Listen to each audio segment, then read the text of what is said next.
everything else versus Bitcoin essentially gets spent and dies. I want to be able to have reactive security. And I think OpVault is today the most straightforward, easiest to use way to do that. I will not be insulted by a clockmaker.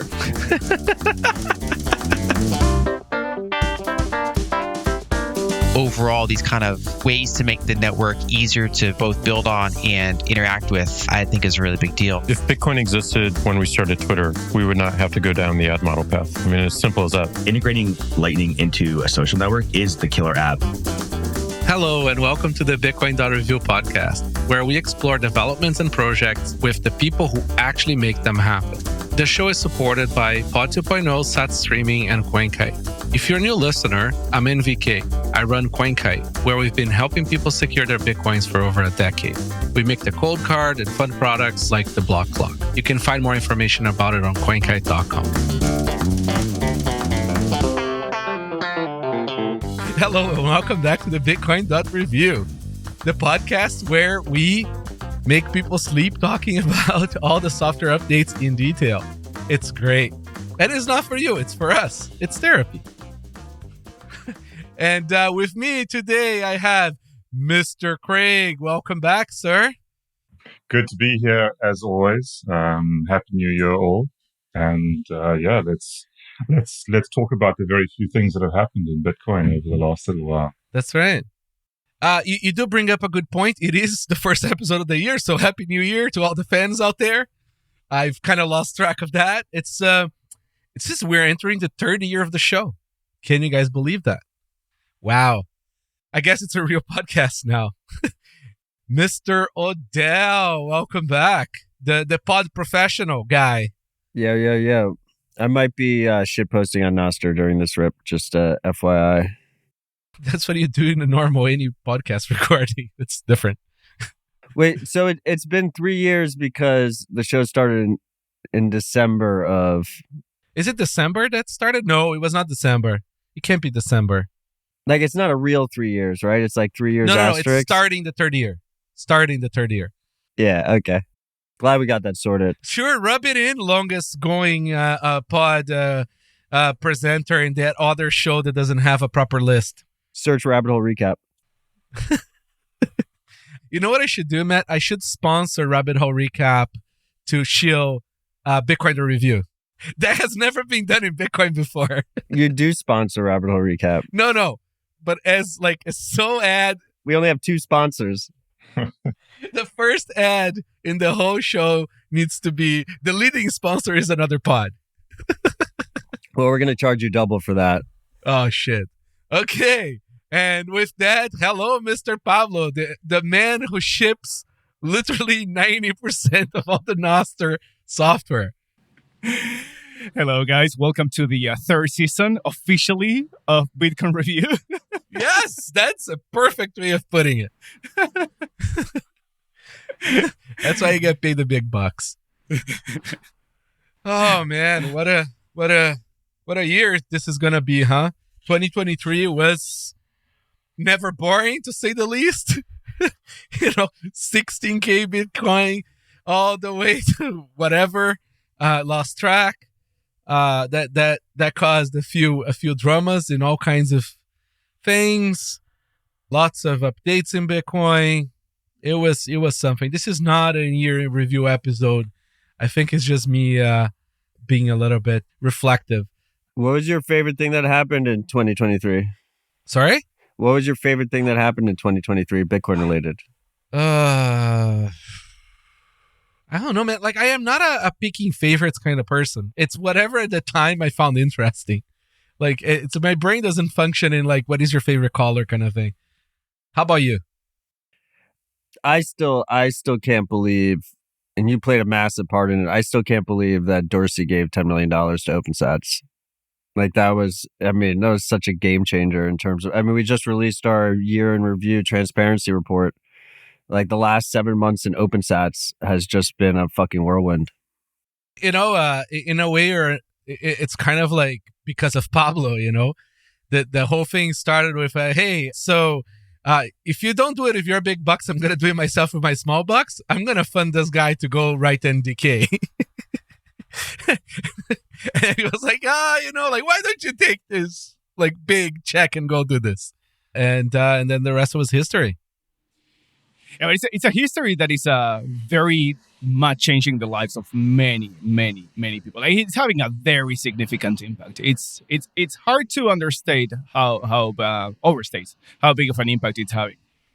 Because normally in a new sort of like technology industry, right? What you have is like a highly capitalized actor from the beginning, right? For picture sharing was Instagram. For social media was Facebook. And before the Orkut and all the other shit. But like normally you essentially have like a leading horse, right? That's extremely capitalized. And then around it, like there is competitors because it's early, right? Trying to sort of do the same. And VC sort of feed that. And then there is sort of the auxiliary sort of like services that grow around that and it becomes a little industry, right? But because of this single player. And that's why it essentially makes it impossible to not have VCs around it, right? Because especially when it comes to stuff that you can't just like take a cut or charge money right from the beginning, right? Like social media. Bitcoin, in my view, was like pretty much the first thing I ever saw that because the money is in the computer, everybody could sort of like take a little cut or immediately monetize because they were a touch point in the money, right? So it created this insane sort of galaxy of like little startups and people and things that could sort of like find a little bit of revenue to exist without the VCs coming in. And plus the VCs found it very, very funny that you were trying to go to jail, right? Like that's how Bitcoin felt at the beginning. You're really trying to go to jail. And none of the VCs wanted anything to do with it. So anyways, like, and I feel like Nostr sort of like had this very awkward place where it's like, okay, it's like super decentralized. It's like there's no bosses, no CEO, no nothing. There is no leading horse that is monetized. And there is no path to monetization until there's a lot more users. So essentially, fuck if you do, fuck if you don't. And I think this boost of like having this capital coming in without strings attached and without sort of like creating a monopoly, right? Because that's like essentially Peter Thiel's and most VCs sort of theory, right? Like it's trying to capture a market as a monopoly. Really changed the dynamic, right? I mean, it creates some awkward things, right? Because philanthropy is much less efficient than capitalism, right? Like it creates artificial winners, but at the same time, it really helps sort of bootstrap things. So like, it is what it is, and we're going to see where it goes. Sorry, I kind of like had to run that little monologue there. No, yeah. I mean, if you look at, so we just released our year in review. If you go to OpenSats.org and then like click our blog, it'll be the most recent blog post.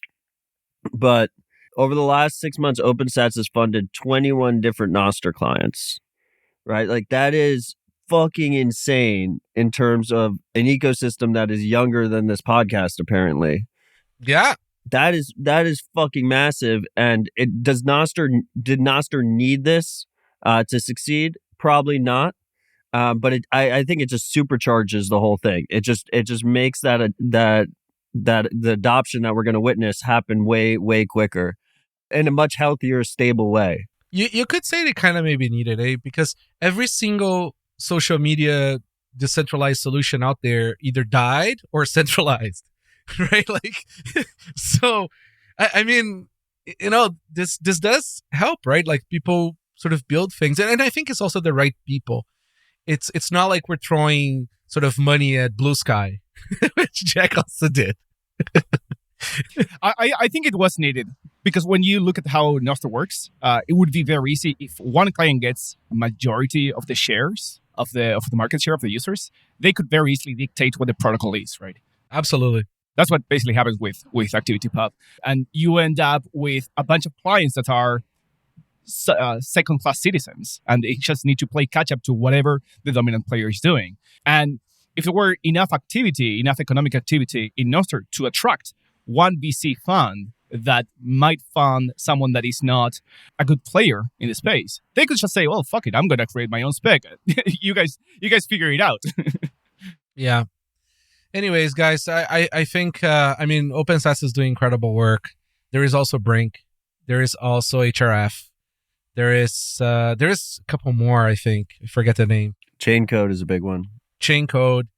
And like, if there is one thing people cannot complain in 2024 is that there is no money for Bitcoin open source development. It's just that maybe there is no money for you, but there is definitely money for Bitcoin development. So, nobody has the right to anything. Everybody is a meritocracy here. All right, let's start at the housekeeping. Unleashed.chat, 1,000 users achieved. I had to bring this up. It's pretty exciting. Moved Nostr Vector DB to Redis, much faster now. Upgraded infrastructure a bit to handle more traffic, improved Nostr integration. API will be ready soon. We are also looking now at importing all the blockchain into the LLM, so you can do LLM analysis on the blockchain. And hopefully we can start figuring out what people can do in terms of de-anonymizing and help, find the problems, because somebody else is going to do it. And there is much faster Nostr search. So that's like the main little things we're working on there. Have you guys tried? Not this year. I have tried it. It's very cool. Yeah, I actually published an update of I released whatever NDK or something like that.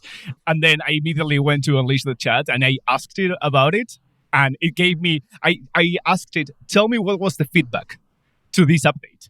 And it just gave me a TLDR. It was beautiful. It is pretty insane, right? Like, I was like, could you please give me a sense of how many good morning fiatjafs there are, right? Like, it can't count yet. So I'm like, fuck. So count is coming. And it's kind of funny because you think, right, that the thing having access to all the nodes and knowing the count of overall, you would figure out by itself, but it doesn't, right? Like, what I figured out through this whole journey of building this thing is that like all these websites that offer chatbots, it's like say 50% mechanical turking, right? Like you have to build a lot of software that makes the AI be able to query the stuff. It's not just some fucking magic. They make it feel like it's magic, but there's a lot of people writing a lot of code that is completely unrelated to the LLM. It's for the LLM to do this stuff. It's kind of funny. Anyways, but the fun thing is it's for Sats, and you pay Sats for it, and we're gonna hopefully make all these things private. Thanks for the Redis access, Pablo. That helps. Although we're having to run now our index vectorize of that on Redis as well because it was just breaking. My Redis to your Redis. That's right. You can fix anything in the world with Redis and a credit card. Anyways, all right, OpenSats. 4th wave of Nostr grants. That was the last wave. We've already talked about it a bit. I'm not going to go through the details of this. We have a link to the post, but incredible work. Thanks, Gigi, for plowing through all this stuff. All right, well, let's talk about your porn startup. Faaans. No, I'm kidding. It's Patreon, really. It's just that the ladies couldn't go to Patreon, so OnlyFans was created. It's whatever you want it to be. That's right. And that's the beauty, right? Anyone can self-host these things. So if they want to be only fans, only fan style, they can do it. If they want it to be only their site where they create their stuff, it's it's Nostr, so they can do whatever they want. But yeah, it's a... yeah, go ahead, Matt. Are you really naming this thing Faaans with 3 A's? I do, please. I've tried. I've tried telling him it's a terrible name. I know it's a terrible name. I just haven't found a better one. You fucking dumbass. There's a million better names than that. Give me one, Matt, please. Jesus.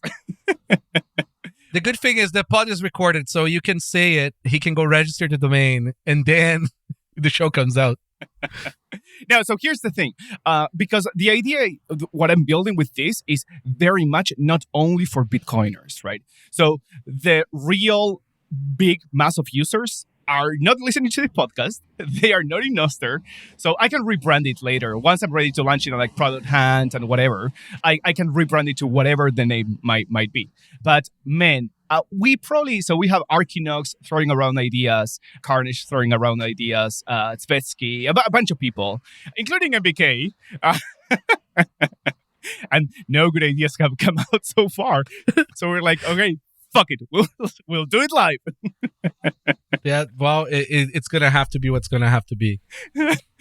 But I'm fully ready for Faaans with 3 A's to be... Matt is shaking his head in disapproval. Wait, so is it going to be like a video specific client? I mean, OnlyFans got mentioned. Is it all media? How are you thinking about it? It's all type of media. What I have in mind is that it will fragment into different type of sites where it will be the same client. Basically, it's just one is going to be long text focused, another one is going to be porn focused, another one is going to be whatever Instagram style focused or whatever. But for now, I'm putting everything together because it's not like I can throw everything together. But yeah, definitely I will fragment it into specific sites. So because this is a Bitcoin podcast, I don't know if you've noticed the name. Quick question is like, so how do people like get paid? Is it Zaps? Like the audience doesn't know. Yeah, so it's going to be subs. It's going to be in a bit of a special way. So the way it works is you send a Nostr Wallet Connect. So I created a data vending machine that accepts Nostr Wallet Connects. And in that way, you can create recurrent subscriptions with any client. So Amethyst is going to be able to do recurring subscription payments by using this DVM. Because the thing is that Amethyst or Coracle, they don't have a backend, right? So they cannot say, send this payment once a day or once a month or whatever it might be. No cron jobs. No cron jobs, yeah. So this is literally a cron job for Nostr Wallet Connect. That's what it is. That much is obvious. So yeah, it's gonna be SAPs. At some point, I already started looking at it, but man, oh man, fiat is such a clusterfuck. But I want to accept credit card payments and convert those into Bitcoin with Magic. Insert Magic here and send to the creators. They always receive Bitcoin.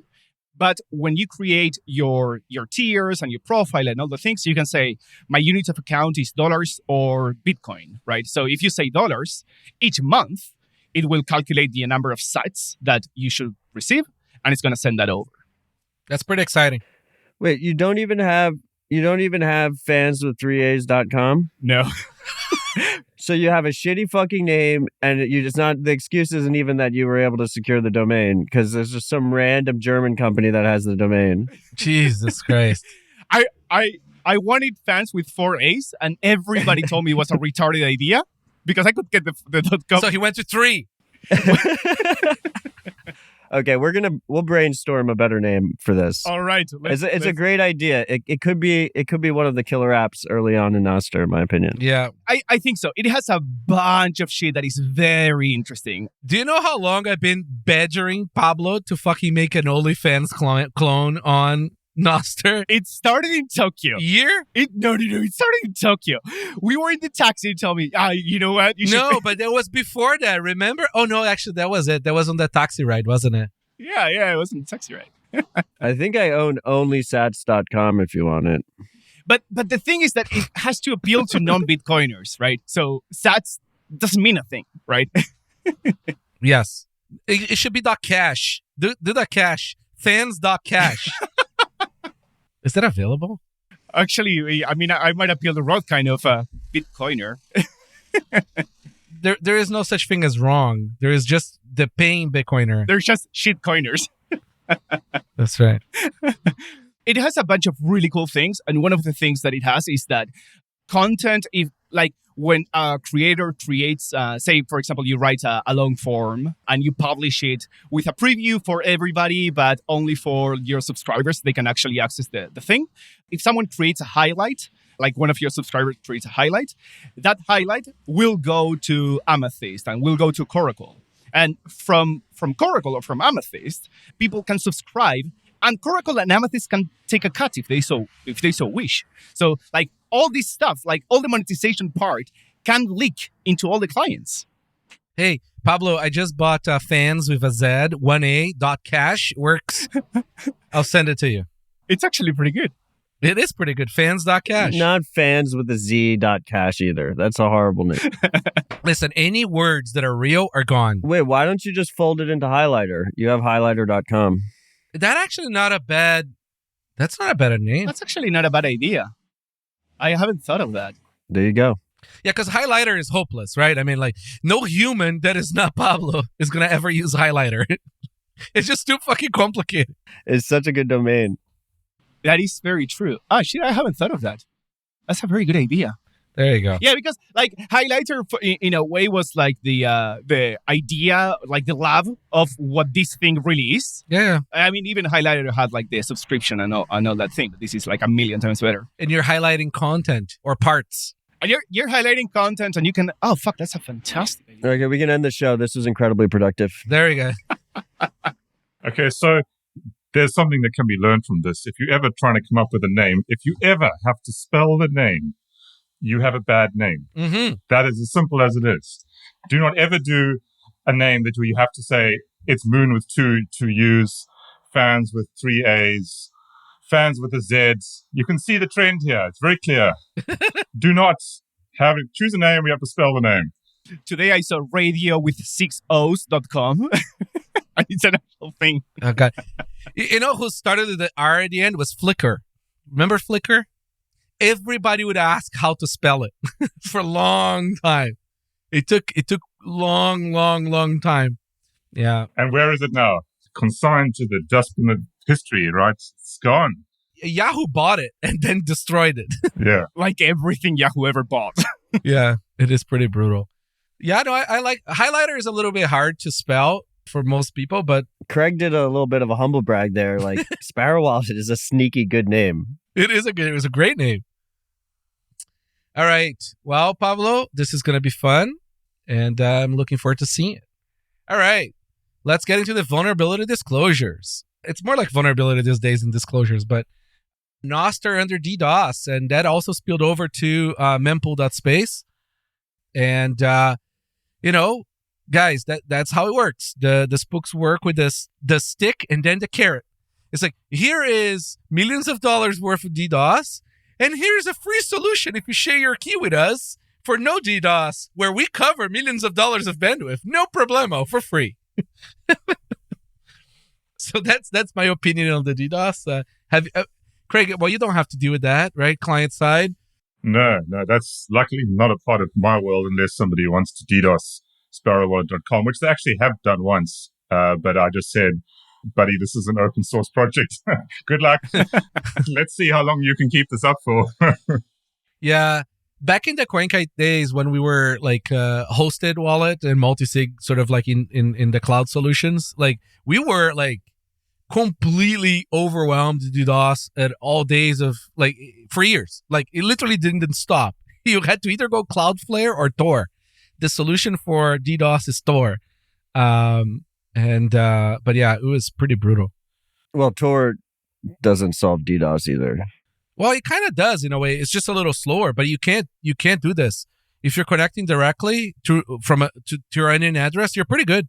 Yeah, I'm not public onion addresses though. We spent like the last year and a half that Tor has just been under constant DDoS attacks. They just like introduced their proof of work implementation to hopefully try and mitigate it. But up until that point, their main mitigation was just a centralized blacklist that they would just update. I know, but still, like, it was just slow, but it worked. It was not like causing a true sort of like error on the server side, right? Where you literally cannot serve, right? Like, which normally happens with DDoS. It's just, it's just clogging the pipes as opposed to clogging the server, which is very different. It also changes expectations, right? You go to an onion site, it doesn't work. Yes. Refresh. It's slow now. It's great, by the way. Tor, especially V3 now, is really good way to serve APIs because you could create an address per customer, and then they have their own pipe, and it's like you're getting VPN, and you're getting a truly secure session, right? Because the key is the address. It's quite amazing, really. Yeah, CK Bunker does that essentially. Like that's why there is a Tor server on it because you don't want to have. I'll copy it on NSEC Bunker then. I love it. That's great. Yeah, totally. Like, I really wish this model was more common. But anyway, on the specific two DDoSes you mentioned, I 100% agree with you that that's Cloudflare's business model. I mean, they're man in the middle as a service, and they have a direct incentive to attack people to convince them to move into their stack. That's what happened with the majority of Bitcoin exchanges. Yep. But just for the listeners, for what it's worth, Wiz thinks that his attack was a different set of attackers than Primal's attack. It was just like some people who don't like him. That could happen too. But it's unsustainable though, because those people have finite money. I'm not, without doxing our private conversations, like I asked him on details on who he thought it was when he told me who he thought it was and that it was different than Primal. And he said, Matt, I know. That was his response. Yeah, I mean, it depends. You know, sometimes the DDoSers do like to send messages or say like, send me money, I'll stop, things like that. That's common. But, sometimes it's just scammers who hear that you're being DDoS and they will email you asking for money. They have nothing to do with it. They'll just take the money and disappear. Yeah. But I also want to, I think it's important to mention because Wiz has taken great lengths to never use Cloudflare. And he's got like 3 ISPs. He's got self-sovereign servers around the world that are all like co-peering and whatnot. And so mempool.space's backup, he did not put it behind Cloudflare. On top of all of this, you have to keep in mind that mempool.space has all-time high traffic organically right now because of fees. Yeah.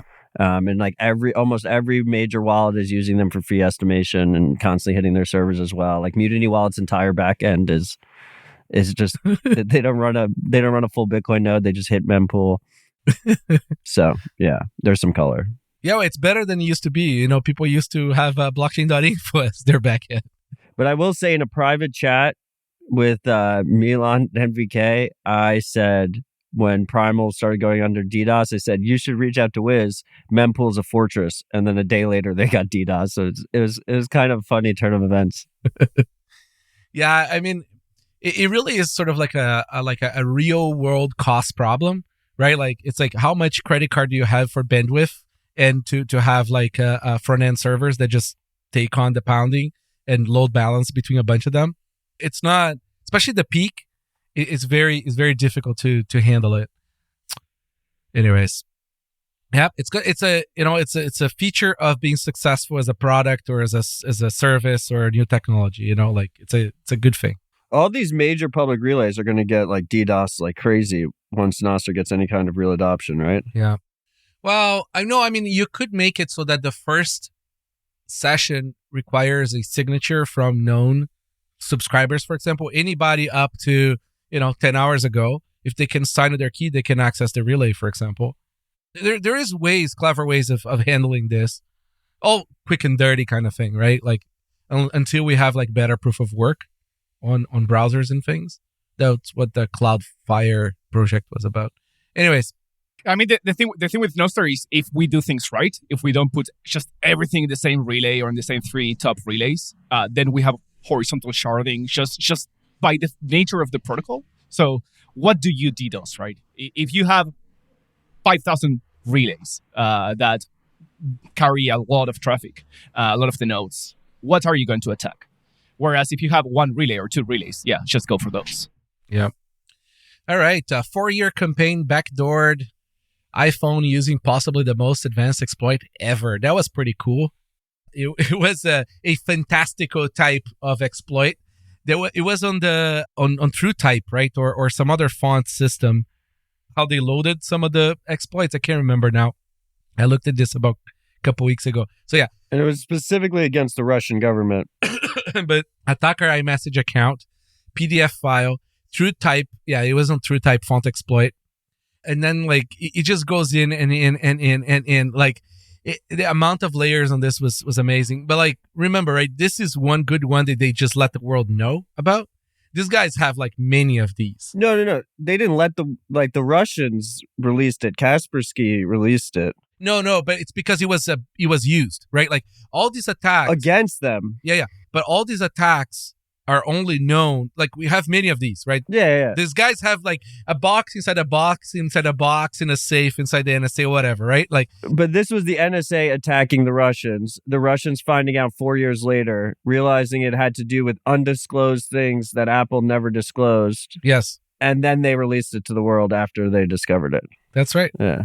And I mean, and that's assuming that Apple knows, right? Like, it's not in their interest to have shit like this running wild, because then Taylor Swift nudes appear on the internet, right? Like, seriously, like, first is the spook on the spook, and then like all the other guys go and like use the same exploit versus celebrities, right? Like, this is a known pattern. So yeah, guys, phones are not a good place to keep Bitcoin. That is how you should look at this. General purpose computers, be careful. Like, there's just too much complexity, right? Hardware wallets don't have true type fonts. You don't even have fonts. We just have a sprite of pictures that look like fonts. That's why it's so scary to see people using ESP32 and Raspberry Pis as like hardware wallets, because it has all this complexity in it, even though it looks like a hardware wallet, right? It's almost like a full computer in there. So please, like, be careful. Yeah, I mean, what is also interesting in here is that there's a lot of browser-based technology that they use, a lot of JavaScript that was used. Safari is in there. So browsers, again, tend to be security holes because they just have so much complexity in them. It's just really hard to stay on top of all of that stuff. And JavaScript itself is just horrible. So, Yeah, I mean, like, think about it this way, right? Like, the browser is essentially remote code execution on your computer. Exactly. It's scary as fuck. And they just keep on giving it more power. Like, more. It's pretty scary. So anyways, watch out. And again, like, against true spooks, I mean, you literally have no chance. I don't know if you ever used, Apple has this feature that their support people can remote access your computer without you essentially doing anything, but essentially like giving them permission to help grandma, really, right? Like, so like, Windows, it's the same, right? Like, I mean, and like, if you think your Linux flavor of spaghetti code is any different, like, I mean, you're really deluding yourself. There's a lot in this stacks. It's like, I mean, would you say nowadays an OS with all the software is like billions of lines of code? Like, I mean, it's a lot of code in there, and it's impossible to keep track of all this stuff. That's why, like, when people design more secure systems using general purpose computers, right, they end up having this very tiny, very well curated versions of Linux, or ideally FreeBSD, where essentially, like, it doesn't even come with keyboard drivers. Like, it's really keeping it tight. If you're running Linux, install OpenSnitch, and if you're running Mac, install Little Snitch, and just see how many. It'll show you exactly what your computer's hitting. It's insane, and it'll blow your fucking mind. And like, every fucking app in your computer now sends all the analytics of everything you do to them. And as we saw with Ledger, right? Like, I mean, you could even have bugs, right? And it starts sending the files. Like, you don't know the shit is sending. Or activate the exfil as a service. That's right. Right? Like, it's backdoor as a service now. It's really scary. I mean, like, Craig, I don't even know what it is now to like run a wallet on a general purpose. Like, when I was doing that kind of stuff, it was like long ago. What is like to like, have to care about some of the general purpose computer problems and sort of try to keep your little container as tight as possible. Yeah, I mean, you generally just want to keep everything encrypted as much as it can be. So even if you have stuff in RAM, keep it encrypted in RAM until you need it, and then just unencrypt into like a local variable, and then use it and then discard, right? So you just use the kind of features to kind of, you obviously will try and clear that byte array or whatever it is, and then discard that information. So that's what you do. That's why whenever you're in Sparrow and it asks you for the password to sign or whatever, what it's actually doing there is decrypting using that password in order to get the information to sign the transaction. And all of that stuff is just done in sort of local variables. There's no kind of globals there. And then it'll just discard, or it will overwrite that stuff and then throw it away. So that's the idea. It's obviously not perfect, because if you have something watching, you can, there is a certain level at which you can always get it. But the reality is that if you have somebody with root access, they can always, given enough time, get to that, right? That's just the hard truth of it. I mean, they're watching RAM, right? Or they could have a keylogger. To do any computation, you need to decrypt. And if it's decrypt... Yeah, they could have a keylogger on the password. Yeah. Yeah, no, but it's like, it's worse than that, right, Matt? Because like anything you're doing computing with, right? We don't have homomorphic encryption yet, right? So like essentially anything that is being computed, right? Like when you're multiplying a key or doing whatever you're doing, like that is now decrypted in RAM. And if your OS doesn't segregate that right, or even if an app has like, root access, it can read their RAM, right? At all times. Right. So it's just watching for anything that looks like that, and like boom, sent to the cloud. I mean, the cool thing about Sparrow is it's really easy to use with hardware wallets. Yes. It's really easy to use with multisig. But I'm curious, Craig, do you get like a lot of do you get a decent amount of reports of people's hot wallets getting swept, like them having a vulnerability on their computer, and the hot wallet portion of Sparrow gets compromised? No, actually, that's the strange thing. You would expect that, but I think the reality is we are probably just too early. There's just not enough focus from the attacker side on different hot wallets like Sparrow's hot wallet. I think we'll get there. I don't think we're there today. I get basically zero reports, honestly, and plenty of people store way too much money, maybe according to me, in those hot wallets. I got one this week. Oh yeah? Yes. We can sync after. Maybe he fucked something up, but he was running a Windows computer, and I just told him to disconnect it from the internet. It was his Whirlpool wallet, so it was a hot wallet. But we can sync afterwards. Sure. The first one I had ever heard of. So there's two things that are interesting on this. It's like, one is I don't think most users would even know that that's why it happened, right? They would just think that, they did something else and it was the fault of something else. The other thing is, I bet a lot of your users are Macs. And for all the faults that Apple has, one, like some of their features are, they do a very decent job to the extent of possible, the extent of not against spooks and shit like that, right? To essentially, apps are fairly well sort of like segregated, right? Very well jailed inside their own container. That's why like a lot of times now when you run Wasabi, especially in lockdown mode, the computers ask you to do permissions for fucking everything. You're just like, please stop. But that's the apps want permission for everything. One real cool thing is clipboard, right? A lot of people have their fancy password manager, right, on their, super duper shadowy coder on the terminal, and then they copy and paste the password from there to paste it in the window, and money gone, right? Like, so like the clipboard, it's incredible. It's unencrypted, but by default, right? And Apple changed it like sufficiently, right, to help some of that. But again, if you gave permission to your, I don't know, like your camera driver or a printer driver, like all the printer drivers need root access to do everything, right? Have you ever installed a printer like that needed software? Like it's insane. Like just run this script that like some guy in India wrote, like on sudo, right? Like, and give access to the internet too.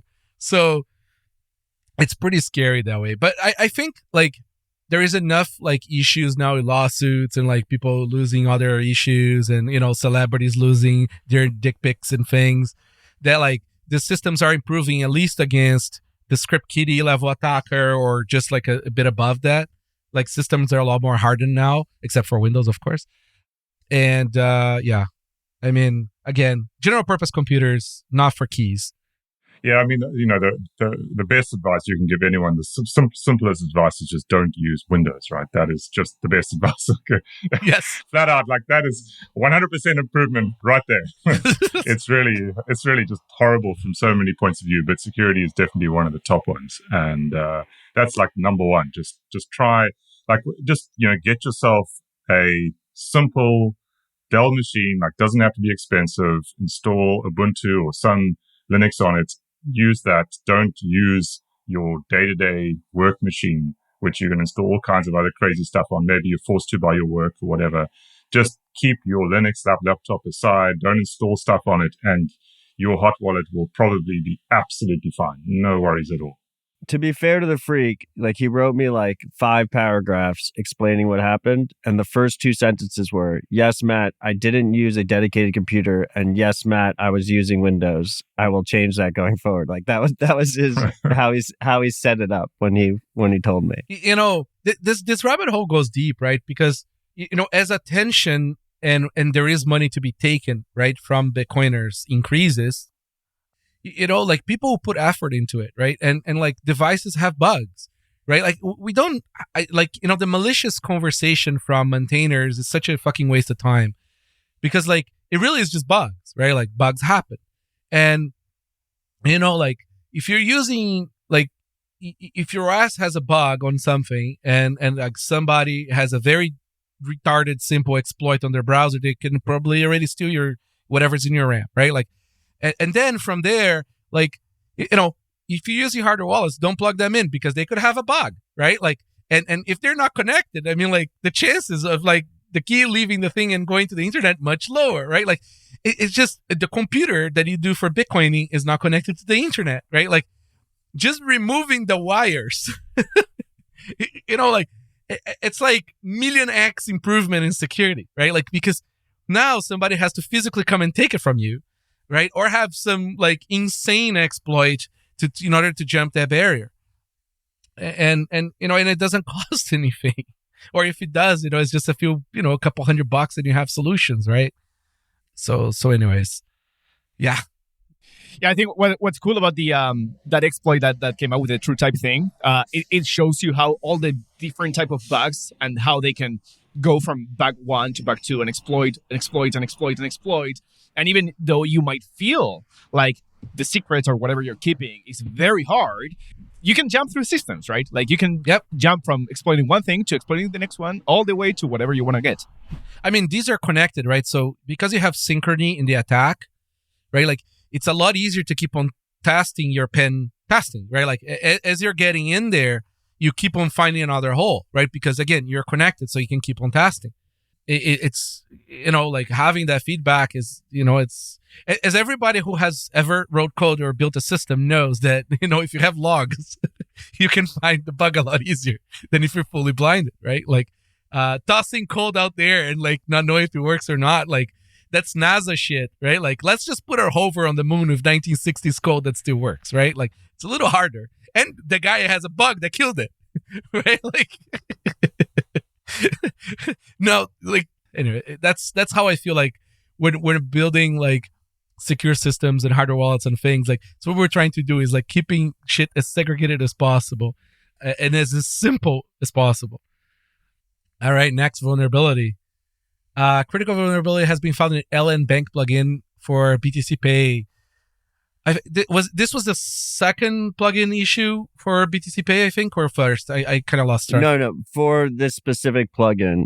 So, LNbank. Guys, you know, it's like building like open source projects like this is really thankless. Like having to review extensions and plugins is like a whole other level of nope. Yeah, they don't review them. Like the BTC Pay core team does not review the plugins. If I were them, I'd just remove the architecture of plugins and that's it. Fuck it. Well, so they removed LNbank.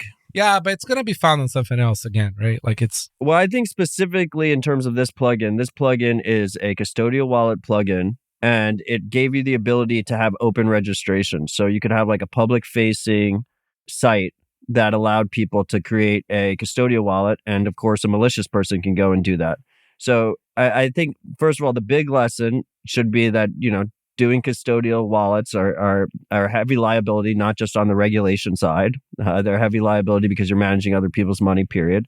And then second of all, if you're doing something public facing, it changes the whole threat model compared to something like a Uncle Jim model where it's for friends and family. Like if my nephew decides to like hit me with some vulnerability and drain the family's custodial wallet, like I will break his kneecaps at Christmas. You can't do that on a public facing website. Yeah, it's I don't want to like criticize, because like, again, like this is an open source project, right? Like it's a lot of work. They're not making money from this. It's like creating financial software that goes on server side and browsers with admins and consumers. It's like essentially hopeless in terms of like, not having exploits happen, because they will happen, right? Again, the money is hot on the internet, right? And it's not a secret thing, right? It has consumer facing shit and it has like admin facing shit. That's why, like, financial industry uses HSMs, right? Like hardware security modules, like is a server kind of thing with secure enclaves and all that stuff, because you have to segregate the keys from the business logic, right? It's hard. We do need this project. Like people need to keep on. I just hope that we can find the next level of segregation on keys versus the servers, because it's gonna keep on happening, right? Can you connect BTC Pay with CK Bunker? I think I made that request a few times, like through DMs and things. It's not integrated as far as I know, but it should be. I think it would resolve a lot of their problems, because you can have velocity, right? Like, and you enact the policies on the CK Bunker, and you cannot get drained. That's right. Maybe it'll happen. Let them know. Yeah. All right. Next. All right. Software releases. It's nice to start that at like 50 minutes in. All right. Electrs version 0.10.2. Use batch RPC for fetch mempool entries, transactions, avoid redundant recomputation of histogram bins, and a bunch of other updates. Any guys using Electrs? I do have to use it just to test against it. It's definitely not my favorite Electrum server, but it does have a niche. I will say that for like small wallets, which is probably most people's wallets, to be honest, it's okay. Yep. And it is relatively small in terms of disk space, and index is pretty fast. So it definitely has a place. But yeah, if you're going to get to bigger wallets, you're definitely going to need something beefier like Fulcrum or Electrum X. So is Fulcrum now the sort of like the go-to? Because Electrum X was it, right? Like it was so much better than Electrum server that the Electrum server actually deprecated itself. Yeah. No, Fulcrum is incredibly fast. I mean, it is the guy who wrote it describes himself as a performance Nazi. Okay. So that kind of tells you all you need to know, really. He's not a performative Nazi, thankfully. He's written it in like modern C++. So you can just imagine, like, this guy just, he spares no personal pain to get the fastest possible engine that you can get, and it is extremely fast. Is he porting it to C next? Like find the edge? No, I don't think so.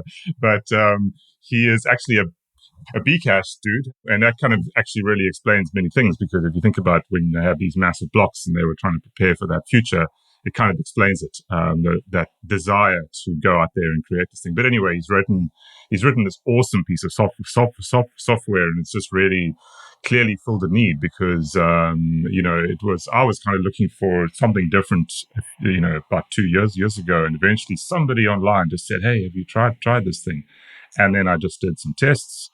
You can actually find the results up on sparrowwallet.com. It's just so much faster. So based on that, it's just become this kind of go-to for anyone running Whirlpool or whatever. It's really just been clearly the winner. Is Electrs the replacement for EPS? No, so EPS is actually quite different. EPS is basically using Bitcoin Core's wallet under the hood and then just providing this kind of Electrum server API on top of it. So all that you can look at on that Electrum server is your own wallet, even though the Electrum server protocol is meant to be this look up any kind of thing. You can only with EPS do that. So, EPS is kind of this idea, and then people have written similar things. I've actually written one myself, which is now integrated into Sparrow itself. So it's a nice way to put an Electrum server on top of Bitcoin Core, but that's about as far as it goes. Cool. Yeah, no, it's funny, right, that the Electrum sort of standard of doing these things became somewhat the default for most of these things. Remember, was it Coinbase or Big Go that had like some interesting sort of other way of doing all the indexing. What was the name of that? But it required like some, 10 grand worth of like RAM per month kind of thing. Anyways, different era. Yeah. I think what's interesting to see is that Block have used the Electrum server protocol as well, and it was kind of interesting to see it make the jump from open source into, I don't know, a more sort of commercial world. Yeah, it works. I mean, we use Electrum server sort of client with Connectrum. I don't know if you ever looked at that. It's our Python client for Electrum. We made it so that our store functions that way, right? So our store uses the Electrum server with read-only keys to create invoices and check for payments. Yeah, I mean, there's a whole debate out there to suggest that Bitcoin Core should have built an address index server into Bitcoin Core. I mean, it seems to me like it would have been a good call, at least just as an optional extra. I know why they haven't done it. They say it's too much work, it's too much maintenance. I know it will never happen. Very aware of that. But I think that there's a strong argument to suggest it should have just been built in there from day one. I agree. Yeah. Anyways, it's funny though, when you get to about 50K keys, like things get dicey. They can really get dicey. Time to create a new wallet. So, all right. Next is Ocean block template update. Available immediately. Ocean is offering block template policies, giving miners control over what blocks they choose. They have the Ocean recommended, I think is NOTs. They have Bitcoin Core with odd disrespecter on, and then they have the default core. Yeah, it's great. We need options people should choose, and we need Electrum V2. And different pricing tiers too on the different pools. Yes. Oh, everybody's using Core. Stratum V2. Stratum V2, sorry. Yeah, Stratum V2. It's time, All right. libsec 256K1 update, version 0.4.1. If you want to know more about this project, look up on our episode history. We did one with the maintainers. It was quite a good episode, I think. It's a very important library. It's the most important library in Bitcoin. And it's also, I think, probably one of the cryptographic libraries, the most amount of eyes on the planet. If it wouldn't surprise me. Clearly, nobody keeps an eye on OpenSSL. Sorry. This release slightly increases the speed of ECDH operation and significantly enhances the performance many library functions using the default configuration on x86-64. Changed the point multiplication algorithm for ECDH operations. Module ECDH was replaced with slightly faster one. Optional handwritten x86-64 assembly for field operation was removed because the modern C compiler are able to output more efficient assembly. And I think this was, they found 10% efficiency. And if I remember, it was something to do with addition. They found like some significant improvements on that. Pretty cool. Craig, are you using libsec on Sparrow? Yeah, it's in there. I do use it. It's great. I think the important thing is to make sure that whatever signatures you are creating with whatever library you have are exactly the same when they come out byte for byte. Yes. As what libsec is. And I know that that's what Coldcard does, and that's certainly what Sparrow does. That is the best way to know that there's no funny business going on, right? Is that, byte for byte, the signatures are exactly the same. Yeah, I mean, like, because if you're running some weird version of it, right, like that has shenanigans or bugs or whatever, the signatures won't match. Yeah. Right, on a standard release, right? Like if you just get it yourself, repo build it, like it just won't match. It's impossible for us to put a backdoor on it and have them match, right? Yeah. And they have the RFC for the random for the deterministic K value as well. So exfil is not possible if you can prove that you are using that RFC. Very important. It's pretty cool. Yeah. All right, Wasabi Wallet, buy anything button. That's like a little chat bot that I think they have there now. for you to help you find where to spend sats. Nunchuk version 1.9.38 support for recurring payments. That's cool. And add UX flow for properly reusing cold card or tap signer between wallets by suggesting to switch to a new account. That's nice too. So you can use the same key for a different wallet. Electrum version 4.5.0 in beta release candidate. New feature: send the change of your on-chain transaction to a Lightning channel using submarine swap. That's useful. Is there a lot of use for Electrum with Lightning? I'm not sure. I've never sort of seen or heard anyone using it with Lightning. Well, I think that therefore the answer to that is no, but I don't really know either. Yeah, I've never heard of anyone using that. Yeah, it's like, it's one of those projects that, it's been around forever. It was the second sort of big wallet that came out after Bitcoin Core, and massive user base out there. But I don't follow the issues anymore that much. It's just too much shit happening in Bitcoin. All right, BlueWallet version 6.4.12. Run currency for widget. See currency when tap and hold balance to generate last mnemonic word. Smart Vaults, never heard of this one. Version 0.4.0, custom policy path, added support for UTXO, address labeling, and a bunch of other things. You guys know about this project? Nope. No, never heard of it. So, folks, find people who know the project before you deposit. Nothing against this. This could be amazing. Love you guys for building it. Absolutely no idea. Just general advice. If a project has not been in the market for at least a couple of years, don't deposit money. What was the name of this project? Smart Vaults. It's smartboltz.io. Yeah, so it's a good domain. Smart Vaults is a Bitcoin multi-custody protocol for spending policies and proposal execution. Smart Vaults uses Nostr for discovering signers, saving policies, and PSP. That's really cool.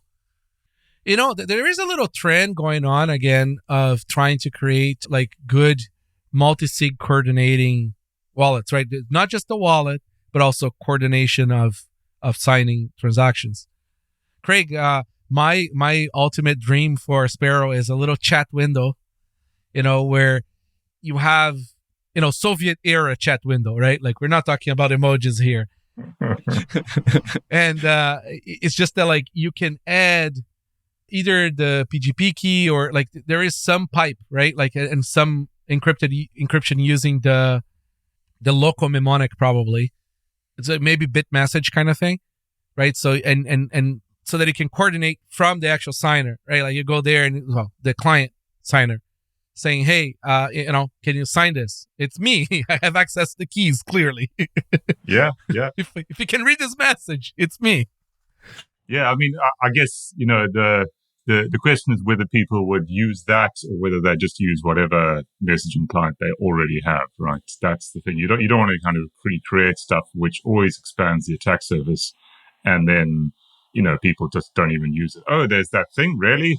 But just being able to send the PSBT encrypted to the other party within the wallet will be huge, because you always want to do out of channel confirmation, right? Like call, whatever.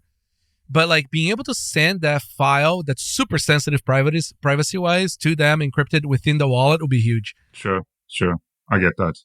Because I don't trust iMessage, I don't trust Signal, I don't trust fucking anything for comms anymore, right? Because I don't trust the phone, I don't trust the computer. So on the computer, I just want to have a call, or the phone, right? Like I don't want to send Bitcoin material over it. Yeah, agreed. I think there is definitely a strong use case there. So 2 weeks? 2 weeks, mate. 2 weeks.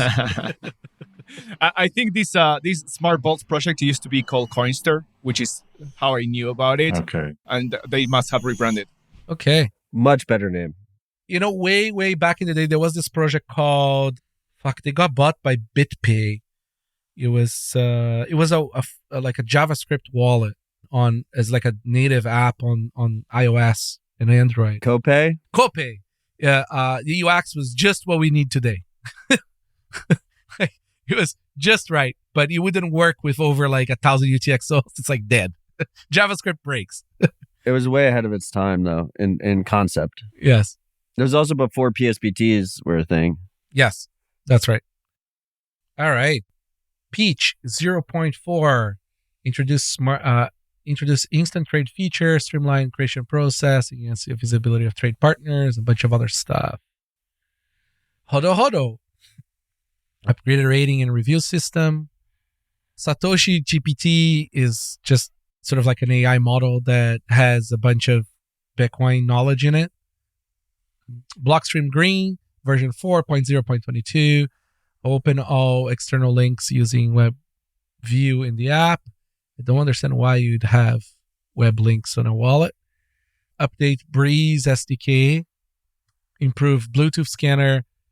Show login view at launch. When PSBT, guys? When PSBT? 2 weeks. 2 weeks.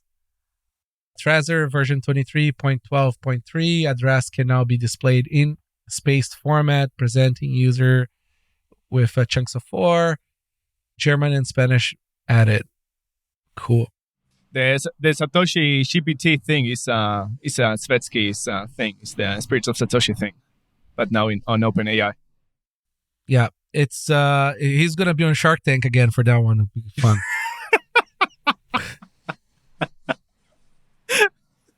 If you haven't seen Svetsky on Shark Tank, man, it is the most absolute amazing thing on earth. Like every time I need a little pick me up, I go and I watch it.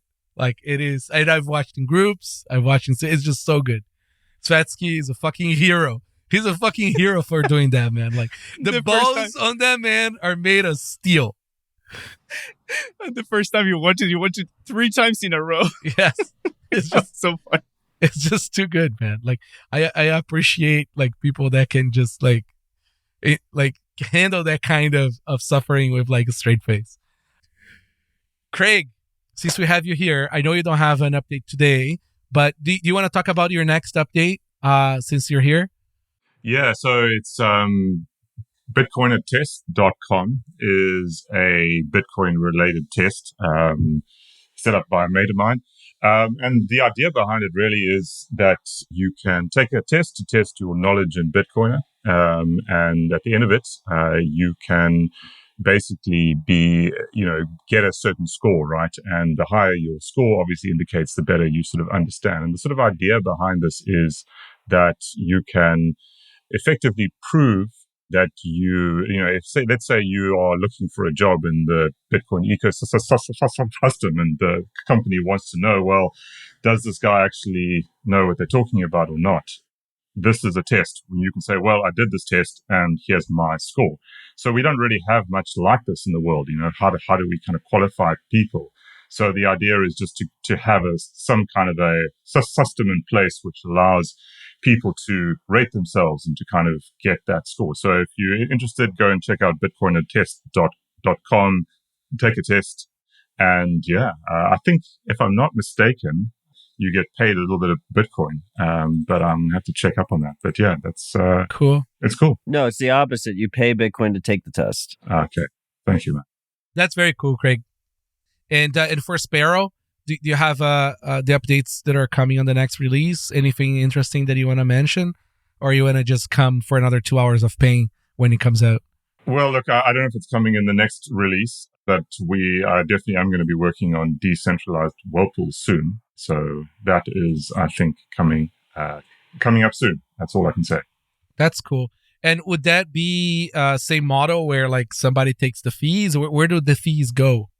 So it's still a central pool. And when you send the setup transaction, the kind of premixed TX0, that'll be the standard way that you do it now. So the fees don't actually change, but the idea is that you have an architecture which is much more difficult to shut down. You don't have a centralized coordinator like you do today. You have a whole bunch of them and they can kind of take over, from what I understand, from each other.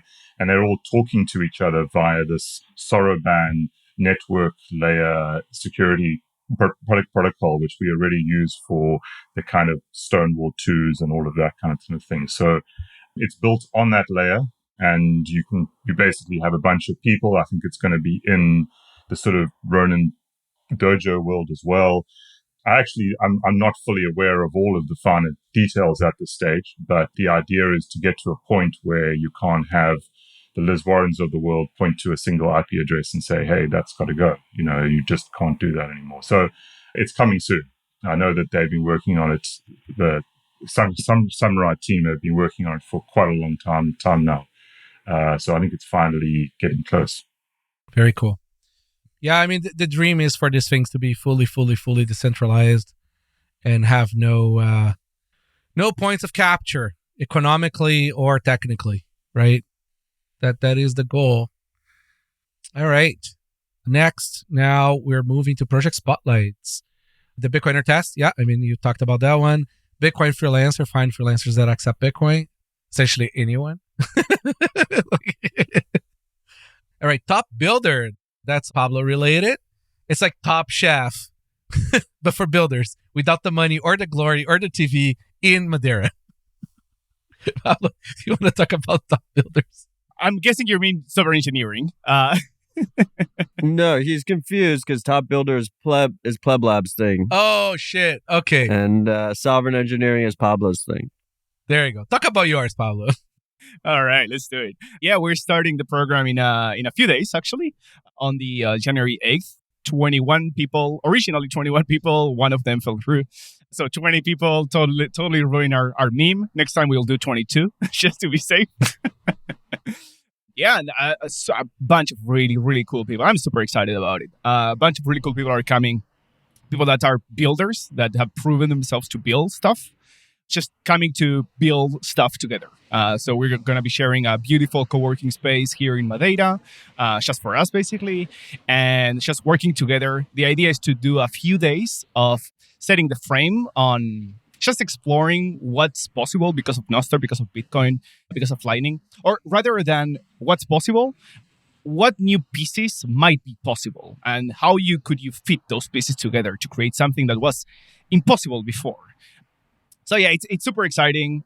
Gigi and I are running it, and a bunch of people are already here in Madeira, and a bunch more people to come in the next few days. So yeah, it's super exciting.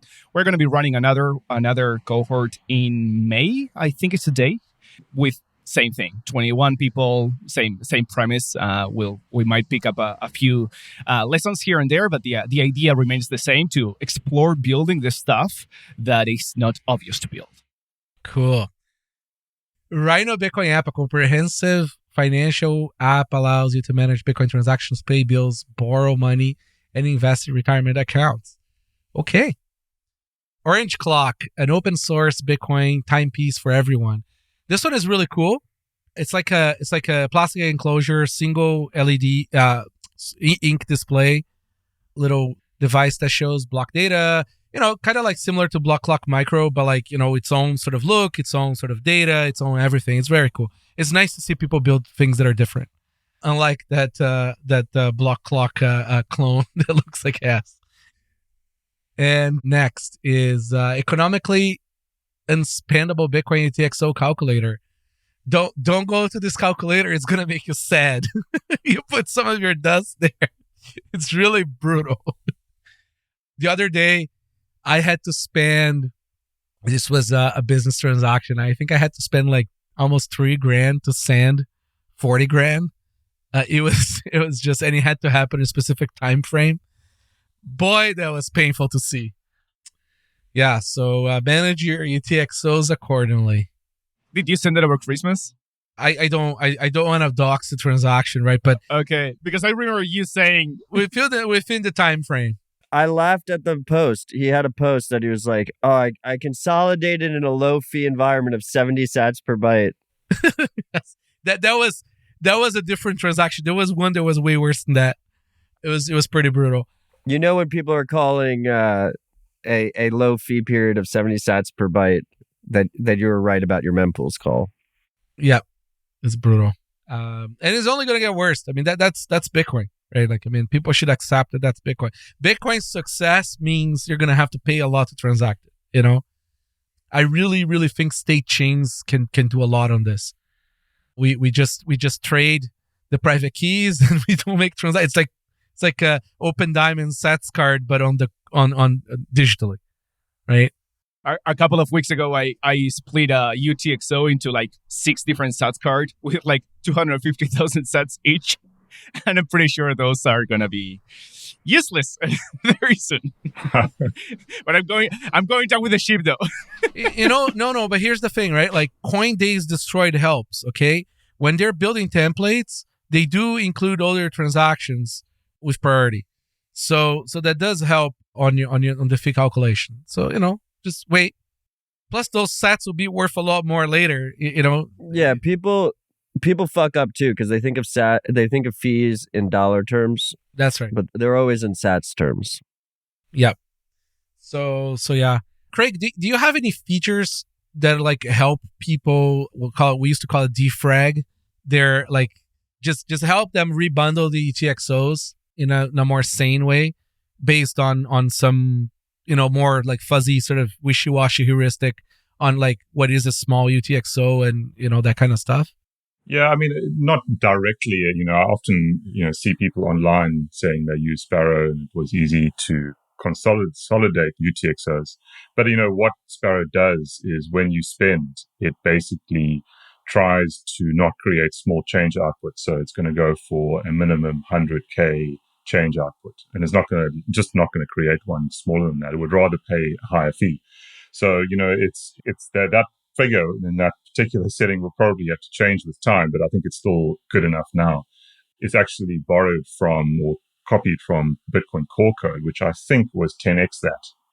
Bitcoin Core, I don't know if it's changed now, but it was creating even bigger change outputs. I thought at the time that they were, because it obviously then hurts your privacy by, taking a lot more UTXOs and putting them into one transaction. So there's always a balance to be struck, right? It's like currently everyone's proud of how they are, gathering their UTXOs together into one and, able to survive the future fee storms. But obviously there's a big downside to that as well. So it's just not a simple thing. There are no clear answers. And ultimately, you just have to manage your UTXO as well. That is the only answer. It does have a bit of a double knapsack problem, right? Like you can't, you just don't know the size of the bag and how big the bag's going to be. It really is. I really think that this cycle is the one that we changed the fee size, the spam size limit, like the on core, because, that spam is going to be worth a lot of money. The dust limit. Yeah, the dust limit. Thank you. It's going to be worth a lot of money. And they're going to have to increase that because we're going to have to send smaller UTXOs out. If privacy is your focus, there's a natural fucked up incentive on Bitcoin that the main way fees are calculated on chain. Fees are not calculated by the amount you send. It's the data you send. And the main variable that changes that is how many UTXOs are on the input side. So the cheapest way to use Bitcoin is to just keep all your Bitcoin in a single UTXO, one massive omnibus UTXO, and just split off from it and pay every time you pay. And that is the absolutely worst way to use it privately. So most people need to find some kind of balance in the middle. And unfortunately, there's no clear answer there. It's the answer is personal responsibility, which most people don't like that answer. But hopefully we will also see better tools come out that make it easier to use Bitcoin in a more efficient way without hurting your privacy. Things like Fediment, I'm very excited about. They obviously have some custodial trade-offs there, but you can see a situation where you consolidate in a Fediment or something like that, and then you come out the other side to do some better UTXO management. Iron sharpens iron. Like, we're not going to see these tools improve unless fees are up. That's just the reality of the situation. Yeah, I mean, one approach that I think can work is like that sort of, I would call it the sort of peel chain approach, where you have the one large UTXO and you just peel small bits off of it as you go. That can work if you have one UTXO for one supplier. So let's say, you've got one for Bitrefill and you just got one large UTXO. Now, you really dox the fact that you own that if you have like an account with them. You can just keep on using the kind of peel chain approach with that one UTXO to, kind of refill your account there. That I think can work in a way that's relatively fee efficient and not too privacy harming as well. Well, you do have the situation. I mean, so NDK is teaching his AI the entire blockchain. Like you have the issue in that situation where the bit refill address, your bit refill deposit addresses are linked to bit refill. So then someone on chain can get more information. It's not, you're not just leaking information to bit refill in that situation. It's annoying in the amount of nuance and variables there are in this type of stuff, right? That's what makes it so hard to talk about. Yeah, I mean, again, right? Like, I mean, if UTXO was open source, I mean, we could go, just kidding. The point is, regardless of specific projects, the point is all this information's out there forever. It's going to outlast all of us, right? Yes. And so the number one way I've heard of this is actually in the opposite way, right? So there's certain services that allow you to do auto withdrawal to a reused address. A lot of mining pools do it. Some of these, quote unquote stacking services where it's just like buy Bitcoin, automatically send it to your wallet, and they reuse the same address, right? And so then people go, oh, but like Matt, it's not a privacy issue because Swan already knows that address. I'm already leaking that information to Swan. It's like, yeah, but also on chain, people are seeing that every week a certain amount goes to this from a known Swan wallet, right? And they know that, okay, that person's a stacker on Swan and this is how much they've stacked. And then they can make further calculations based off of that. I mean, like, it's nearly impossible to anonymize like the de-anonymizing services, right? Like, so essentially like Swan and all these things, they have large user bases. They have to run chain analysis, right? And one way or another, it's either them or the people that they are sending the coins to. So like from there on is a problem, right? Now, if you're using services and like that don't do this level of thing or have smaller user bases, you do have a little bit of an advantage. But at the end of the day, I mean, all the low-hanging fruit is going to be found out, period. Like, very hard to deal with that. Now, as the mixing tools improve, there is a path forward. I'm hopeful. I just feel like, we have too many problems we're trying to solve with Bitcoin and we're winning at them, but like it comes with pain, right? We're trying to say, and central banking. It's kind of a little problem out there. And then you have like, store of value outside of that too, right? Versus other shit. And then you have like uncensorable transactions, right? Like another small little problem. And then you have the privacy stuff too, right? Like it's like, it takes time, right? Like, and it's only 15 years old. Today is Bitcoin's birthday again, right? So, it's like, it's pretty optimistic that we got this far in only 15 years. It's just patience and help or shut up, I guess. Yeah, anyways. And I think also, if you put it in perspective, people fuck up their privacy in like a million different ways, right?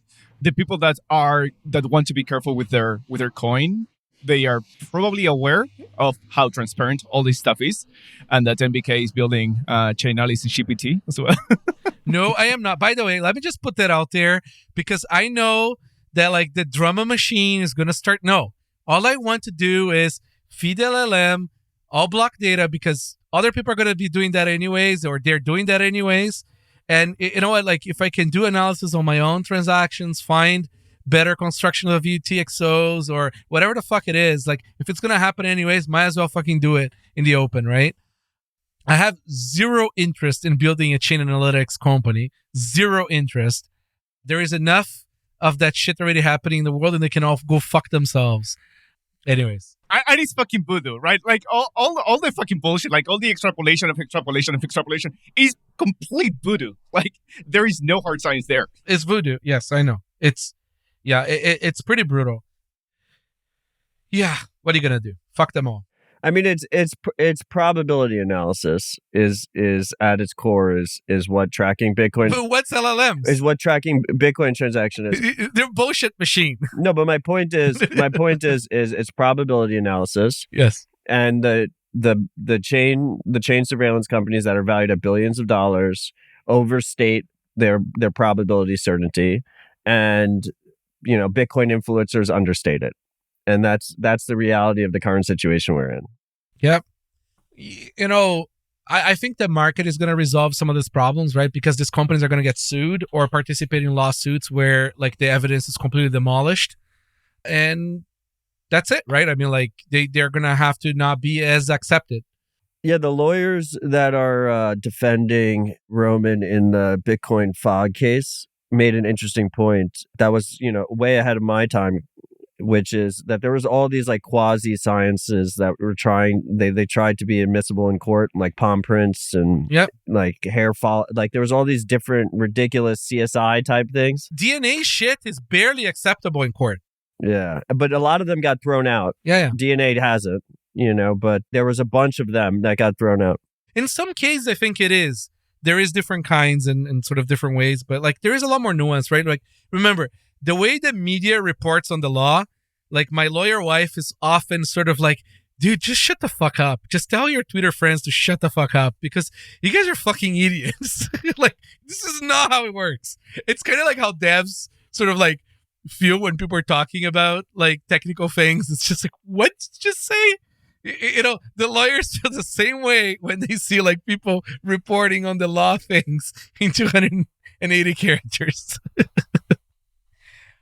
Anyways, yes, things take time.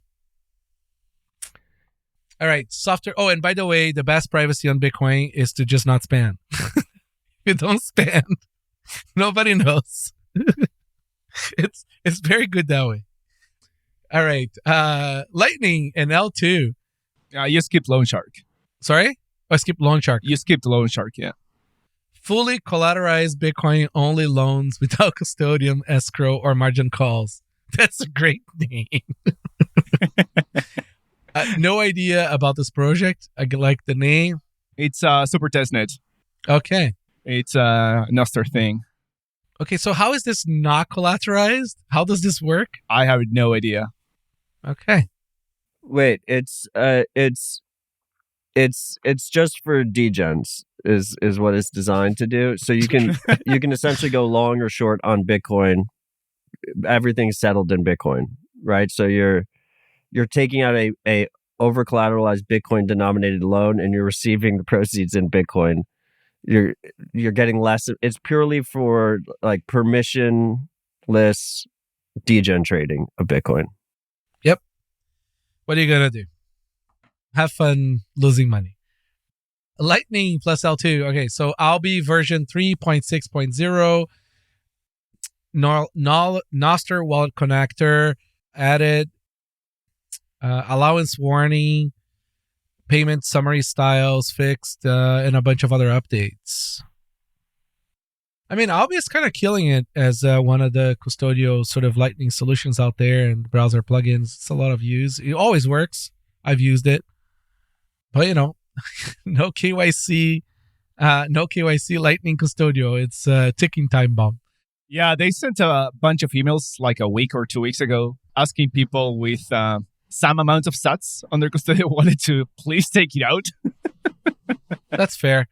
I mean, I do think that we're going to end up finding some legal precedents where like certain amounts of Bitcoin in custody are probably like below the threshold of reality and sort of some legal requirements. Of course, New York people are never going to be able to do that.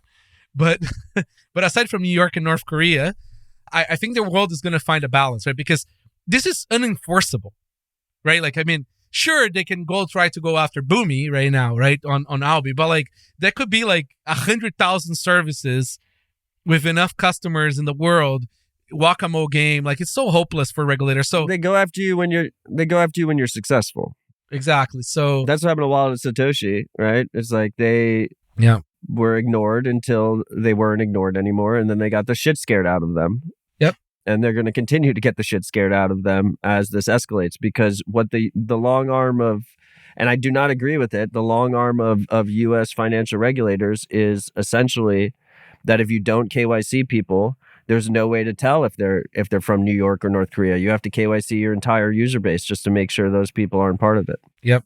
It's ridiculous. Yeah.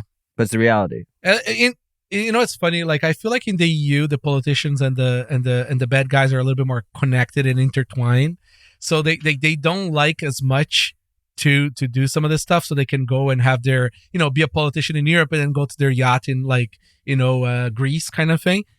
But then the US kind of goes and puts the dick on the table and says, nope. You don't get to do that. Or at least your people don't get to do that. You can do that. Yeah, it's going to get weird and interesting. The Whack-A-Mole game is just going to get too much. Like, they're going to have to find a path where, for a certain amount, they don't bother people anymore.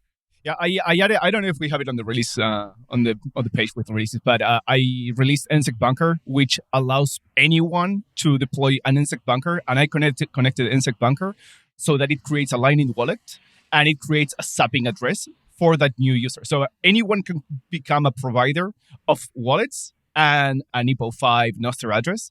So in a way, you could onboard into Nostr, and instead of having a bunch of like hundreds of thousands of people using Alby, there could be 1,000 users using this guy's Umbro, and the 1,000 other users using these other. Like, the idea is to go for an Uncle Jim onboarding model instead of having one huge Alby with a big, massive wallet. I am a believer that like whoever can't do the stuff themselves are just gonna use a professional, between quotes, solution that is custodial. Like it's the Uncle Jim model works for knowledge more than I think works for actual custody. Maybe family. Yeah, I don't know. We'll see. I hope it works. I mean, I think Fedimint solves a lot of those problems in terms of the Uncle Jim custodial model, because you have privacy, and then also you don't have a single key. Plus, I mean, those sats are not going to be spendable at some point either. If they're sats, yeah. If they're Fedimint tokens. Well, that poor Uncle Jim's got to manage all the UTXOs for the family. That's right. And then everybody's going to ask, are you taking 30% of fees out of all this shit? Pablo, does your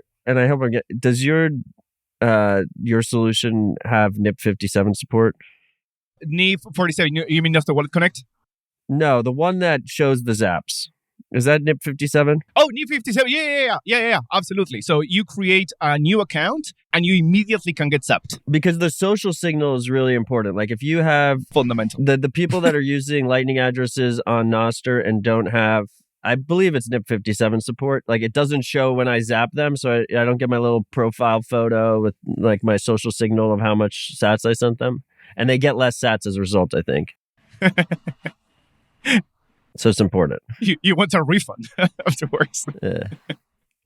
You feel like you're rugged. You like you send someone 1 million sats, you can't even get the humble brag about it. That's right. Maybe they don't even realize. Right? They can't even tell. Well, when I do it, I always text them afterwards and be like, "Yo, I didn't get my social signal. You're not getting any more zaps until you figure it out." You gotta train them right. All right, Fountain version 1.0, a new player. They redesigned the app. There's a bunch of stuff that happened there. It's very cool. It's still the best of the Pod 2.0 apps.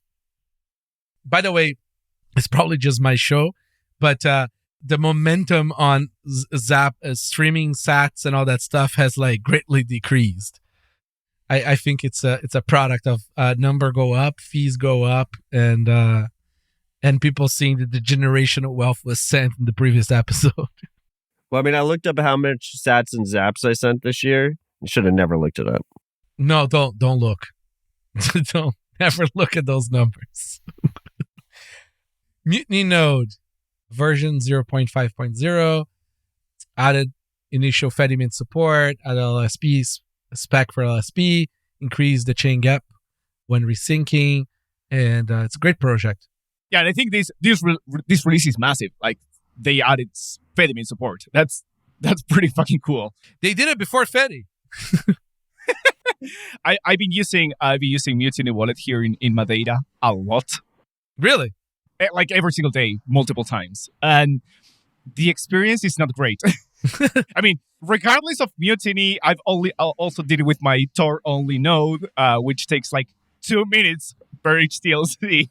It's a great experience. I actually went to the pharmacy and I did their first Bitcoin payment, and the woman was very excited, and it took like fucking a minute to settle. I was like, my internet must not be working. It's not this bad. The future of finance. I really, we're getting to a point now where I think carrier pigeons are on the table again. Like, we're going to use those micro SD cards, to also send tokens.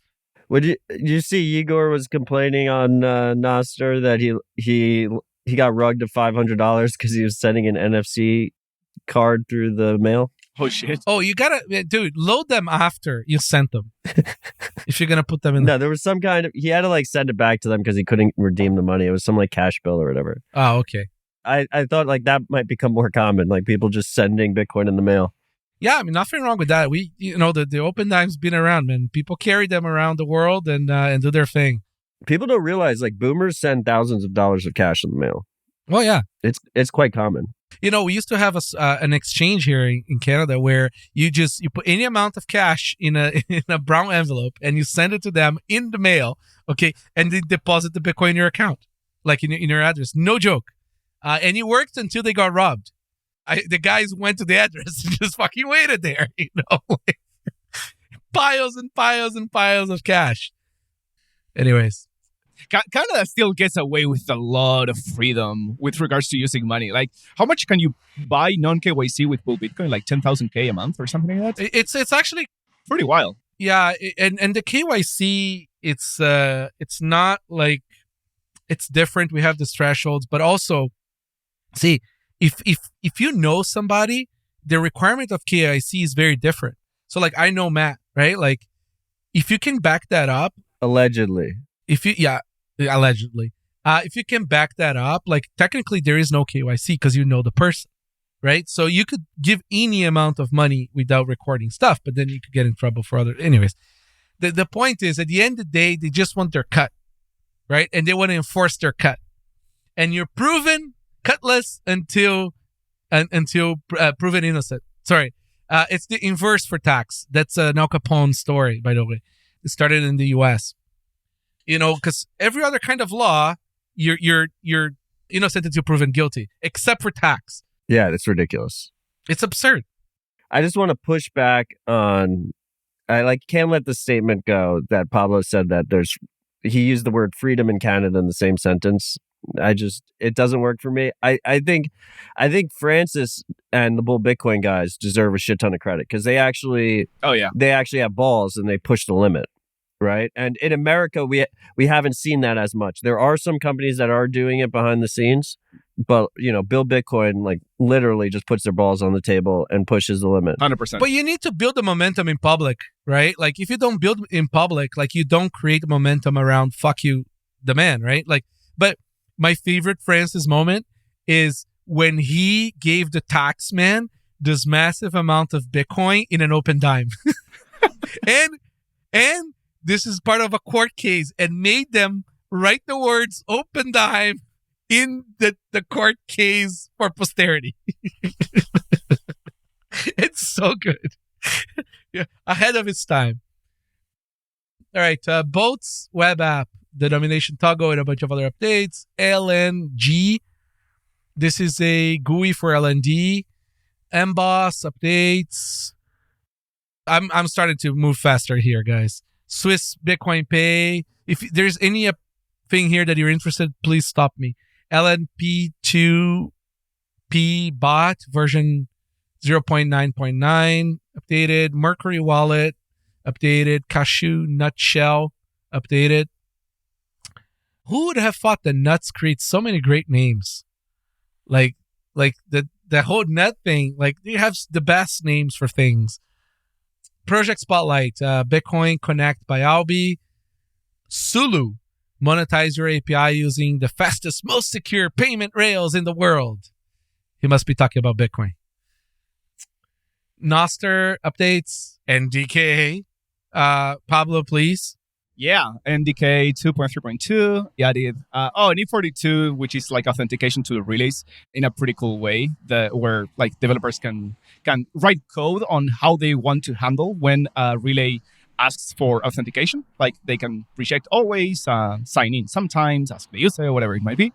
NIP96, which is to upload pictures and media and whatever, which is it's pretty cool because it's a standard, so you can choose like upload to Nostr.build or to NostrCheck.me or whatever it is, and it's all the same interface, so it's pretty cool. NIP29, which is a bit contentious, it's how simple groups works, which is what I'm using for now called Highlighter. It's a proposal from Fiat Chef that I like. There are a few different proposals on how to do groups in a way that makes more sense. And this is the one that I like, so I implemented this one and a bunch of other things. Oh yeah, and the NIP46 OAuth stuff, where you basically can go to a new application, say, I want to sign in as Pablo at whatever.com, and it will just show me a pop-up saying, do you want to allow this client to use your key? And I just click yes, and boom, all remote signing done. It works on mobile. You don't have to install any extensions or anything like that, so it's pretty cool. Very nice. I don't think you're busy enough, Pablo. You know, this must be like you're just writing too much JavaScript. You know, that's why there's volume. But is there quality? Is there quality, Pablo? There is some quality. And actually, the relay stuff, I'm actually, NDK, I gotta tell you, I'm now a Go developer. I've been writing for Go for 5 days now, so... Look at me, I'm a Go dev now. You know, I heard that when you hit 1 million lines of Go, you get a present from Google. They give you access to their backdoor. That's right. Which only everybody has access to. Thanks, Mike Hearn. So anyways, all right. Rust Nostr updated. Nostr Wallet Connect updated. Primo updated. Transaction details screen. Feed rendering improvements and a bunch of other updates. The app is really looking nice. That's what I use now full time for iOS. And the wallet is awesome. Like talking about custodial wallets. Like it's a great wallet. I mean, I am a true believer in custodial Lightning. I wanted to onboard my wife to some wallet, to Lightning to pay here things in Madeira. And I immediately went to check for wallets of Satoshi. And it was not on the app store. I was like, well, okay, whatever, what the fuck. So I started thinking, and immediately I jumped to Primal. So I installed Primal just for the wallet. You know how much grief I had to give Milian to put that logo on the middle with the boat in it? Yeah, I hear not everyone was a fan. It took like NVK level of like trolling, badgering, bullying, but it is great. It looks beautiful there. I got a text from Milian saying, "What do you think about putting a Lightning sign on the wallet?" And I was like, "Nah, I don't like it." Oh, I heard about it, and then I was like, "Why are you talking to Pablo?" In 2 minutes, a message from MBK. What the fuck are you saying? All right, Amethyst. So people get a little sense of how software is really built. You know, is by a bunch of people just bullying each other on DMs. That's how features get pushed up and down on the list. Amethyst version 0.83.1. Mostro updated, Yana updated. We should mention that Amethyst upgraded to the NIP44. That's the thing, the new DMing spec that got reviewed by OpenSats, or that OpenSats paid to get reviewed. So that's pretty cool. Pretty cool to see that a big client like this is getting the new. Talk about OpenSats. Pablo is a member of the committee for Nostr. The Communist Committee. The Communist Committee, right? The Kingmakers. All right, Project Spotlight, Flare by Zach Mayer, Delphi.market. Every time I read Delphi, I just remember programming Brazil things back in the 90s. I have it just literally. Is Delphi Brazilian? No, it was just huge there. It was huge there, and by people who write viruses for Windows in Pakistan. No joke. Huge industry. Still, I think they still make Delphi viruses. Mapster is the original one. Tag review. Oh, this is really cool. The location data using Nostr stuff. What else? Here. Okay, so let's go to privacy software. SimpleX Chat was upgraded.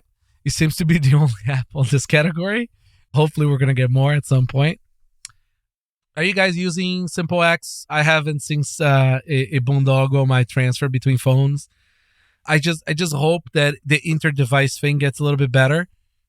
And if they don't, Signal is never going to add usernames.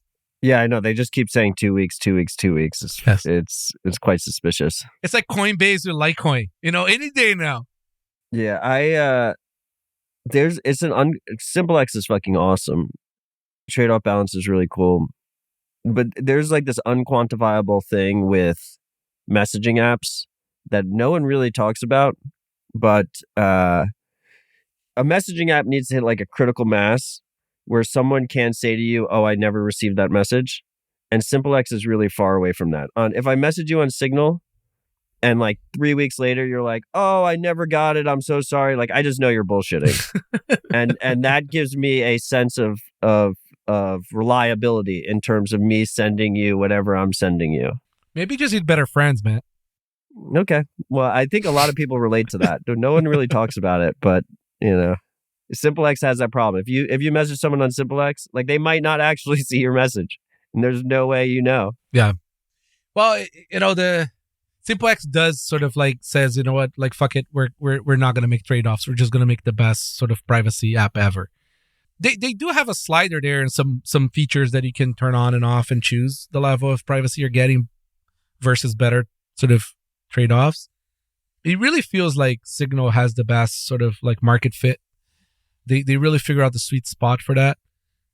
But again, fuck man, like even knowing they're just sort of creating a massive social graph of phone numbers and ignoring that, I just don't want to like dox my phone number to everybody in the world to be able to chat with them. Yeah, it's just an annoying requirement. Yes. If you forget like the privacy and security concerns. That's right. It just adds friction. The kind of the way we have it now, right, is we use different layers of security. So if you know someone really well, then you'll be on Signal. But if it's someone you've never met, Telegram, it's sort of, and you work your ways up through the chat apps as you get to know someone better. And that actually seems to work. It's kind of where we've ended up. I mean, it's just that Telegram is so noisy. It's like nearly impossible to use, right? Like the only thing that's worse is Twitter DM. I mean, that's just the worst of the worst. Yes. I mean, Nostr DMs are pretty fucking horrible. It's actually worse, yes. I don't check my Nostr DMs. I really don't. From time to time, I'll click on one randomly, Yeah, I mean, you can verify it. Just put our pub key into a client and you can see that we don't respond to DMs on Nostr. It's pretty easy. That's true. Anyways, Meshtastic, an open source off-grid decentralized network built run on affordable low-power devices. It's a really cool little project. They mostly use ESP32, the LoRa version. The reason why I'm not super excited about this project is because it's too low bandwidth for most things that are interesting. But again, nonetheless, very cool project. Worth playing with it. It's great for sensors and other things, not necessarily communication between people. I think it's going to be fantastic to sending eCash tokens. The smaller type, not the big type, again, like very low bandwidth. I still like the Wi-Fi based stuff better. I think it's like a better sweet spot. Craig, I have you here. One of the QR capable wallets out there, hardware wallets out there, has released a new update that sort of essentially says that when the transaction is big, the PSPT is big, it offers to change to microSD, right? Because it's easier than scanning the screen. I just wanted to get, because we disagree on the QR specs and stuff. Friendly disagreement, people disagree. But like, I'm just curious, like on your reaction, because like to me, that's normally means like failed, right? Like it's like it didn't work as designed, so you have a graceful degradation, right, into a different sort of technology, which is very fair. Like that's how we do everything else. I'm just curious, how do you feel about this and how the QR stuff is working out? Because I'm working on the QR stuff now. Yeah, I mean, people do battle with QRs, not so much on, some devices like the Jade are just really difficult because those ESP32s just have tiny screens. So, even relatively, like I would say, medium-sized PSPTs, you just got to hold the thing there for ages to try and transmit it back. It scans from Sparrow really fast. It's got a decent camera. Sparrow's got a nice big QR, nice big screen, super easy. Trying to send it back can take a long time. And clearly, it illustrates the limits of QRs. They are very bandwidth limited. Obviously, that's a benefit from a security point of view as well, right? If you've got an SD card, you just plug it in And, it can send all kinds of information back and forth. And that is, to some extent, to some like small, maybe paranoid extent, that is a concern.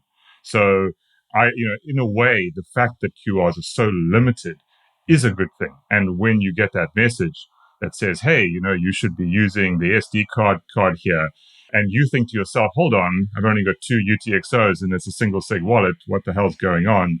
Maybe my coordinator is up to no good. So, there is a degree to which I like look at that and I say to myself, well, okay, those are the trade-offs of the format. It's always got pros and cons in this world. Yeah. Yeah. So that's kind of how I think about it. I don't see it so much as a fail as more you are visibly seeing how that particular trade-off happens in the real world. That's fair.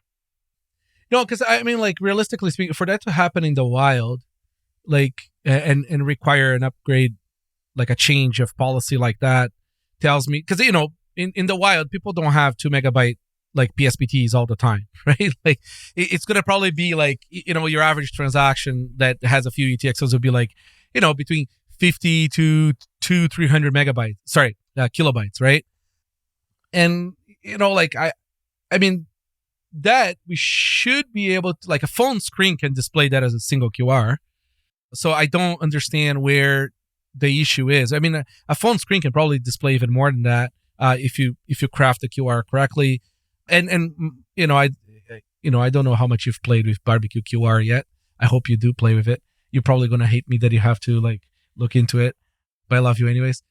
I feel like saving 30% and keeping the majority of QRs that could be animated into static QRs is it's a huge gain, right? Because that means that the majority of the QRs will probably just fit as a single QR in most screens. In your case, again, doesn't matter too much, right? You could put a plain text QR with the transaction in it. It's the size of the computer screen. As long as the camera has enough resolution, you're fine, right? Yeah, as I say, the real issue is not so much the protocol. It is much more the size of the screen on the device that is displaying the QR. That is the limiting factor with regard to the entire QR thing. And, my kind of take on that is we're going to see bigger screens, even on hardware wallets with relatively limited other devices, just because, it feels like, despite all the limitations, QR is kind of winning, right? Even you're putting QRs in. Yeah, absolutely. It depends. To be honest, USB is winning because, there's still the majority of the people are using Trezors and ledgers connected to their computers via USB, right? Yeah, but that should change, right? We're currently seeing Ledger getting hammered for good reasons, right? Yeah, but Trezor isn't, right? They're doubling down. Their new device, they did accept that you need a secure element. It's nice to see. After all these years of saying secure elements are evil. But they are USB and period, right? They didn't even bother making the microSD work on their device. We do have probably the third largest user base after those two, and people use the microSD. The QRs, I think for me at least, the QR main advantage is to check addresses. I love that feature, right? Because you don't want to have to do another round with the microSD to check. For verifying receive addresses, it's fucking awesome. Yes, that's right. I love that. I don't see the need for the opposite. The hardware wallets don't need to display the QR as much, right? Because data doesn't normally go the other direction, right? Unless very few people are taking the signed transaction back to the computer via QR. It's not computers. It's to get around Tim Apple's restrictions. Yes. The QR codes are most useful for iPhone integrations, in my opinion. Unless people are using virtual disk, right? But then you're connecting your hardware wallet to the device, which does work beautifully. And it's more friction. It's just more friction. The dream of the normie that just has an iPhone app and then just communicates directly with his air-gapped hardware wallet is, yep. I think, that's a real thing. Yeah, no, absolutely. And Well, this is why we ate the crow and we're dealing with QRs. But like, again, but to do that, you can't do that for fucking $60, right? Because then you have this shitty fucking experience that sucks. Like it works better too. You need a proper scanner, right? Like, it works better with a phone though, right? Because like, not only is that the main use case, in my opinion, it also works better because if anyone's tried to, if you're using Sparrow with like your integrated webcam, you're like holding your phone up, it's a fucking pain in the ass, but you're holding your hardware wallet up. But if you're using a phone, you just use that nice back camera that's, insanely high quality, and it just scans it relatively easily. I mean, like, but with the phone and the people who need the phone for this kind of transaction, I really think we're going to end up at NFC, like, especially once you start seeing like ginormous companies like Block with on Android with BitKey, right? Like, they're going to end up forcing like, the market to accept NFC and the wallets to have it, right? Because it's just the amount of users. Dude, Tim Apple's going to block all that fucking shit. No, it's the opposite. They've only been opening up NFC.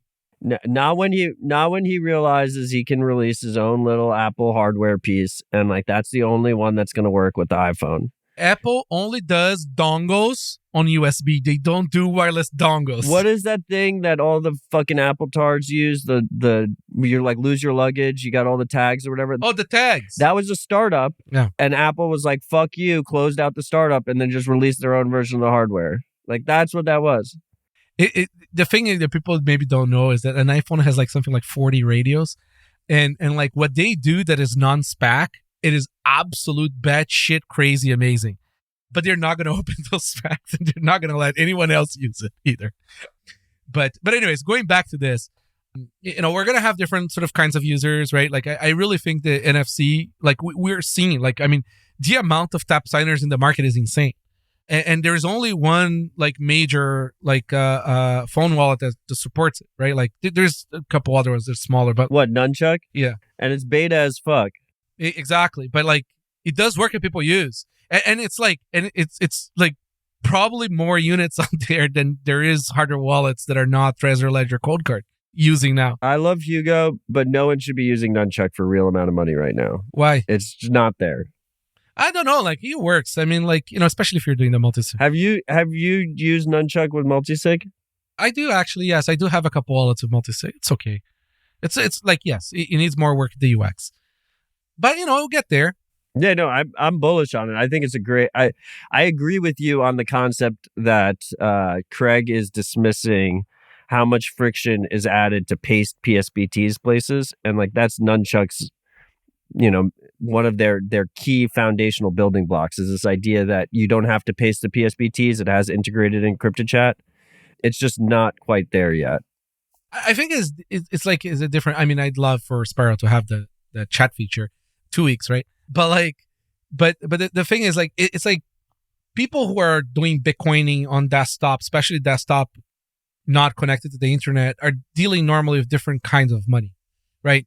Versus me traveling with my tap sign, right? Or it's just different kinds of use of Bitcoin, and people are going to have multiple devices for different things. Well, that's why I said significant amount of money. Yeah. But like for some of my organizational multisigs, like I tried every multisig coordinator, and we're just pasting PSBTs using Sparrow. Like there is no second best. It doesn't even come fucking close. It's not even a fucking competition.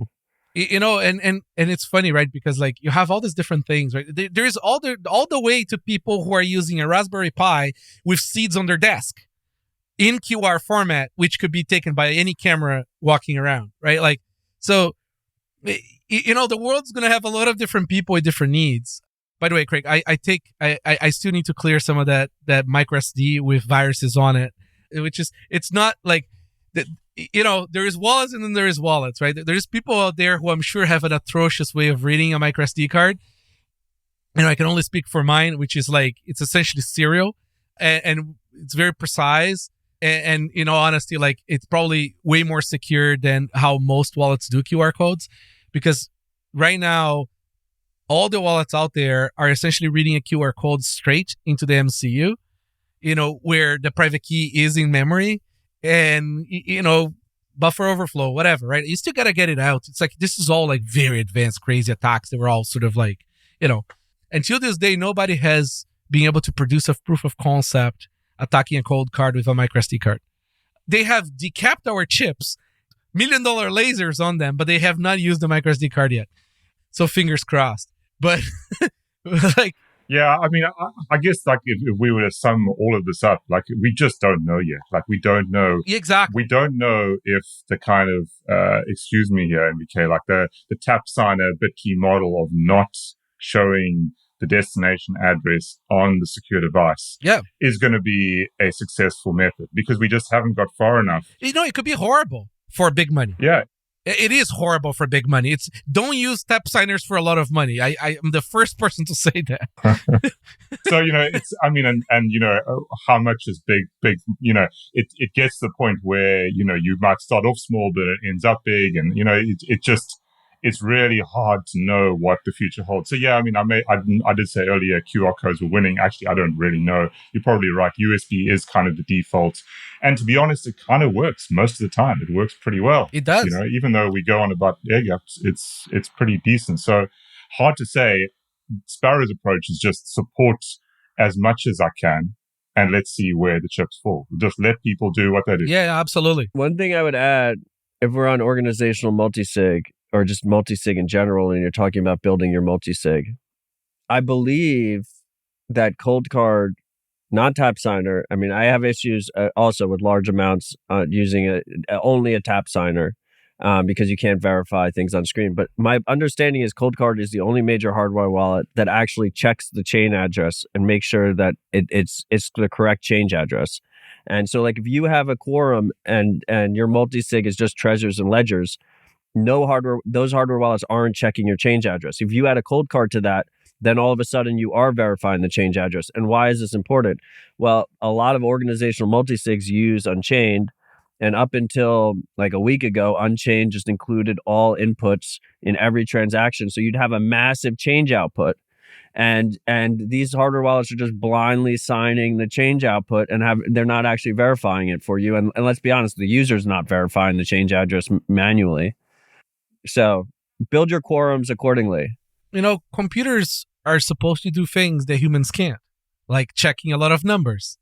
It's amazing to me that like the two major sort of wallets out there don't do this, right? And shit's gonna get very complex once you have Miniscript being used in the wild, or complex, like TopScript, Frost and all this shit is just gonna add more complexity, right? So like it really is very important that the device is checked, or just check the percent fee versus the transaction you're sending, so you don't accidentally send all your money as a fee, which does happen, right? There's a lot of software buggy out there, or you just accidentally slide the thing on the fee, right? And you don't check. The software should try to prevent people from doing stupid shit. I think that's sort of like the best sort of like lesson out of this whole sort of really year. The cold card change address thing is really interesting because if you talk to like the customer support people at Unchained, they hate it because it requires another step. Like if the user goes to sign a transaction with the cold card, and you didn't put the descriptor in, and so it doesn't know what the multisig wallet is, it won't sign the transaction and it pops up an error. And they need you to download this wallet config file into the micro SD card and put it onto the cold card, and adds all this friction. And it just goes back to this balance, this trade-off balance between personal responsibility and security, where there's going to be a lot of different options in the middle. But for most people, like if you start to have a large balance in Bitcoin, if a large amount of your savings is in Bitcoin, you have to figure it out and take personal responsibility. And it's going to be a more friction approach. Like there will be more friction there because it requires responsibility. Things are a lot better now than they were years ago. There's absolutely no comparison of like how much better it is. PSBTs didn't exist for a long time. PSBT V2 is coming out. I still don't understand why we don't have like signed PSBTs, which should be like the obvious next step. But again, I avoid participating in BIPs like the plague. Like I really don't want to, like, it's just not my thing. We're not academic. We don't have anybody academic internally. Like would just cry after the first email reply, bike shedding of something. We'd just say, no, I give up. I don't want to participate in a standard. It's just we just build and we test in the market, right? And I think there's going to be a lot more companies doing that, and I think we're going to find good ideas between everybody and sort of and get the UX interactions. But again, I really don't think that saying safe Bitcoin will ever be easy, like credit card easy, because credit card is easy because you're essentially outsourcing the risk and the risk cost to a custodian, right? Bitcoin is still yours. At the end of the day, the buck stops with you. So we can't do that, right? Like there is a limit to how far on the easy part we can do and steps, right? Because of that. I mean, if you have access to commercial banking, you know that like sending your own wires, it's your own fucking problem. And they have a massive checkbox for your own fucking problem. If you send a wire to the wrong place, okay, it could take months for them to get the money back if they get it back sometimes, right? So, it's just that most people are just not exposed to full responsibility transacting, right? And Bitcoin is that. Yeah, I think that's almost like a good spot to like start wrapping up here, guys. I'm just read the boost because folks, the very few listeners we have said something. Wintrop, as a regular listener, I frequently chuckle at the various boring podcasts, take a nap jokes, but today when I woke up at 4:30 and couldn't drift again, I thought, hey, I'll just ask NDK and company for to lull me back to blissful sleep. Nope. Here I am, 7 a.m. awake, although slightly delirious and working extra hard to avoid typos. All the hype about great nap and nothing. At least I caught up on the recent news developments of Nostr and Bitcoin. I've also been A+ entertained. Well, you're welcome, sir. Thanks for being a listener. Vake, Bitcoin is boring and nothing's happening. Dubravko Ledger makes me want to pull my fucking hair out. Peace, Merry Christmas, gentlemen. Aji Chute. I was about to complain about Bitcoin the review not coming out often enough, and then he fell asleep. TYM, very helpful learning and napping content. All right, boys. Anything we missed? Anything you wanted to mention at this 2-hour and 10-minute mark?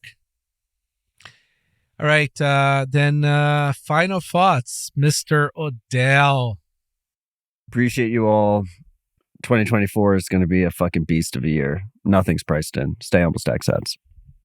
Mr. Pablo, the Go developer in-house. Go is the language of 2024. I think it's going to make Bitcoin as nothing because of how popular it's going to be now that there is a 50% increase in Go developers in the world. Well, they finally got a good one. Craig, any final thoughts, sir?